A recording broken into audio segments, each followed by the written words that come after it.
بہت زیادہ اس بارے میں پوچھا جاتا ہے کہ میرے گھر کا جو رزق ہے یہ بڑا کم ہے، کسی نے باندھ دیا ہے، کسی نے بندش کروا دی ہے، میری نوکری اتنی اچھی ہے، سیلری اتنی اچھی ہے، لیکن میرا جو ہے وہ پورا نہیں ہوتا۔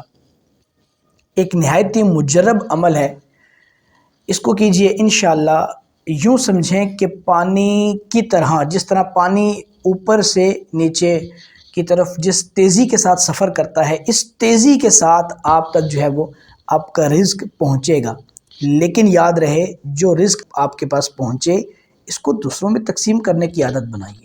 کوشش کیجئے کہ اپنے اڑوس پڑوس میں، اپنے محلے دار میں، اپنے غریب رشتہ داروں کا خیال رکھیے، ان تک بھی اپنے پاس کی آسودگی ان تک بھی پہنچائیے۔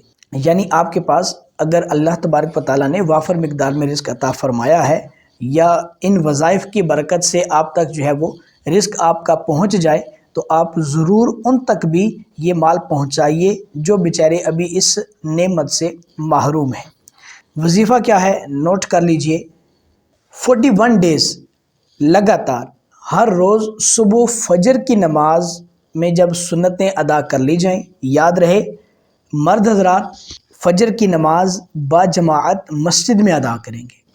فجر کی سنتیں ادا کرنے کے بعد 41 مرتبہ سورۃ النصر، اذا جاء نصر اللہ والفتح، یہ سورۃ مبارکہ 41 دفعہ پڑھیں گے۔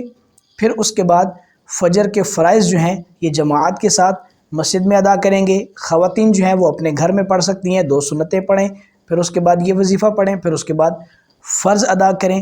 انشاءاللہ 41 دن جب آپ یہ وظیفہ پورا کر لیں گے تو اللہ کی رحمت سے آپ کا رزق بہت جلدی تیزی کے ساتھ آپ کی طرف جو ہے وہ بڑھنا شروع ہو جائے گا۔ اللہ تبارک و تعالی ہم سب کو وافر حلال مقدار میں رزق عطا فرمائے۔